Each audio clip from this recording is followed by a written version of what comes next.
रात को रामेश्वरी अपने टीचर मुकेश को कॉल करके कहती है कि मैं बाड़मेर सीईटी की परीक्षा देने जा रही हूँ और वहाँ पर मेरे रूम पर जो चचेरे भाइयों का रूम है वहाँ पर चचेरे भाई चले जाएंगे और रात को हम दोनों मिलेंगे। ये सुनकर टीचर खुश हो जाता है और वहाँ से रवाना हो जाता है बाड़मेर की तरफ। नमस्कार दोस्तों, मैं हूं मनीष गोस्वामी और आप देख रहे हैं सच्ची बात। ये घटना हनी ट्रैप की घटना बाड़मेर की है। बाड़मेर में एक ऐसी घटना घटी है दोस्तों जो आप सुनकर आपके पैरों तले जमीन खिसक जाएगी। ये घटना 5 सितंबर को शुरू होती है।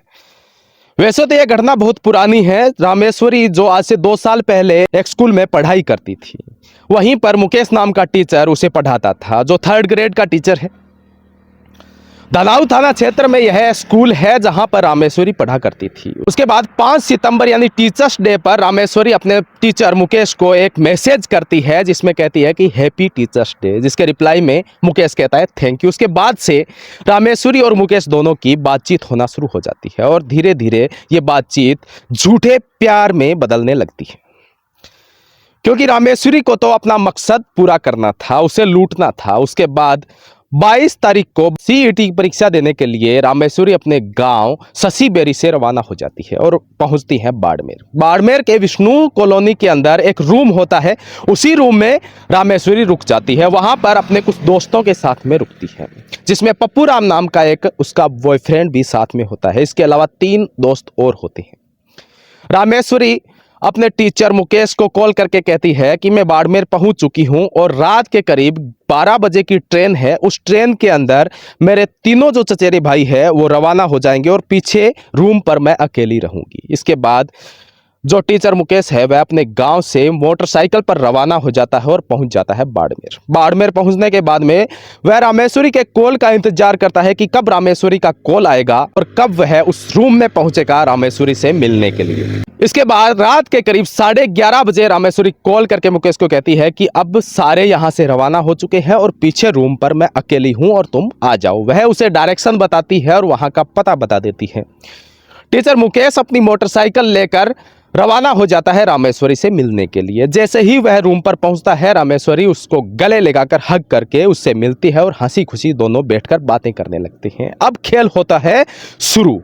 ये खेल एक ऐसा घिनौना खेल शुरू होता है दोस्तों, जिसके अंदर बहुत सारे लोग फंस चुके हैं और आगे भी फंसते जा रहे हैं, लेकिन सुधरने का नाम नहीं ले रहे। अब रामेश्वरी अपने टीचर मुकेश के साथ में रंगरलियां मनाने लगती है और टीचर मुकेश है वह अपने कपड़े उतारने लगता है। जैसे ही वह पूरे कपड़े उतार कर बैठ जाता है, उसके बाद में रामेश्वरी अपने रूम से बाहर जाती है और उसे कहती है मैं 1 मिनट में वापस आती हूँ। जैसे ही वह बाहर जाकर अपने दोस्तों को इशारा करती है कि अब शिकंजा कस चुका है और मुर्गा अपनी पकड़ में आ चुका है, जैसे ही तीनों दोस्त वापस आते हैं रूम के अंदर, आते ही उस टीचर का वीडियो शुरू कर देते हैं बनाना। वीडियो बनाना शुरू कर देते हैं। टीचर अर्धनग्न हालात में होता है, उसके कपड़े उतरे होते हैं और उसके बाद उसका वीडियो बनाकर उसकी पिटाई करना शुरू कर देते हैं और रामेश्वरी के साथ में भी उसके कुछ फोटोज और वीडियोज ले लेते हैं। उसके बाद चारों लड़के मिलकर उस रामेश्वरी को कहीं अज्ञात स्थान पर ले जाकर छोड़ देते हैं, उसको वहां से निकाल देते हैं और वो वापस आकर उस टीचर को बंधक बना लेते हैं, बांध देते हैं और उसके बाद में उससे फिरौती मांगने लगते हैं कि अगर 21 लाख रुपए हमें दो, अगर नहीं देते हो तो हम तुम्हारी ये वीडियो और फोटोज वायरल कर देंगे और तुम्हारी बेइज्जती हो जाएगी। मुकेश बुरी तरह से घबरा जाता है और मिन्नतें करने लगता है, हाथ पैर जोड़ने लगता है और कहता है कि मुझे छोड़ दो, मेरे पास में 21 लाख रुपए नहीं है, इतने पैसे मैं कहां से लाके दूंगा। लेकिन चारों लोग उसको टॉर्चर करने लगते हैं, उसे बांध देते हैं और पिटाई करने लग जाते हैं। इसके बाद लगातार बातचीत होती है। रात का करीब 12 बजे का समय होता है और 12 बजे के समय टीचर को अर्धनग्न हालात में पीटे जाते हैं। इसके बाद टीचर कहता है कि मैं 5 लाख रुपए देने के लिए तैयार हूं, 5 लाख रुपए मेरे पास में है, मैं घर से मंगवा दूंगा। इसके बाद 5 लाख रुपए पर सौदा तय होता है और टीचर अपने भाई को कॉल लगा के कहता है कि मुझे किडनैप कर लिया गया है और 5 लाख रुपए लेकर तुम तुरंत बाड़मेर पहुंचो और मुझे छुड़ा के लेके जाओ। जैसे ही टीचर के भाई ये बात सुनता है तो उसके पैरों तले जमीन खिसक जाती है। वह सोचता है कि इस तरह से कैसे किडनैप किया जा सकता है। उसके बाद उसका भाई 5 लाख रुपए की जैसे तैसे व्यवस्था करता है और उसके बाद उसने पुलिस कंट्रोल रूम में भी सूचना पहुंचा देता है कि मेरे भाई को इस तरह से किडनैप कर लिया किसी ने। मुझे पूरी जानकारी नहीं है कि किसने किडनैप किया है, किस तरह से ये किडनैपिंग हुई है, लेकिन 5 लाख रुपए की फिरौती जरूर मांगी जा रही है और मैं पैसे लेकर बाड़मेर पहुंच रहा हूं। धनाऊ थाना क्षेत्र को यह सूचना पुलिस कंट्रोल रूम से मिलती है और धनाऊ थाना क्षेत्र की पुलिस अपनी टीम के साथ में रवाना हो जाती है और वहीं बाड़मेर के रीको की जो पुलिस टीम है वह भी साथ में रवाना होती है और डीएसटी की टीम साथ में रवाना हो जाती है। एएसपी जसाराम बोस के नेतृत्व में यह सारी की सारी टीम है जो बाड़मेर पहुंच जाती है और वहां पर एक ट्रैप लगाया जाता है कि कैसे ही करके जो किडनैपर्स है उनको पकड़ा जाए। इसके बाद 5 लाख रुपए का जो सौदा है वह वहीं विष्णु कॉलोनी में जो रूम था, उसी विष्णु कॉलोनी के पास में एक थार हॉस्पिटल है, वहां पर यह 5 लाख रुपए लाने के लिए कहा जाता है। उसके बाद जो मुकेश है उसका भाई 5 लाख रुपए का जो थैला है वह लेकर थार हॉस्पिटल के पास में पहुंच जाता है। लेकिन वहां पर पुलिस की जो टीम है वो सिविल वर्दी में, सामान्य वर्दी में आसपास अपना कब्जा जमाए बैठी थी, निगरानी रख रही थी कि कैसे ही वो किडनैपर्स आएंगे उसी समय उनको धर दबोच लिया जाएगा। मोटरसाइकिल पर सवार होकर पप्पू राम और धोला राम दोनों शख्स वहां पर पहुंचते हैं। जैसे ही हॉस्पिटल के पास में जाते हैं तभी पप्पू राम को भनक लग जाती है कि कहीं ना कहीं हमारे ऊपर पुलिस की नजर है और शिकंजा कसा जा रहा है। वहीं पर वह बाइक को मोड़कर पेट्रोल पंप की तरफ रवाना हो जाता है और तेजी से बाइक को दौड़ाते हुए पेट्रोल पंप की तरफ जाता है। तभी वहां पर धोला राम को पुलिस धर दबोच लेती है, उसकी गुद्दी पकड़कर और अपने पास में रख लेती है और उसको गिरफ्तार कर लिया जाता है।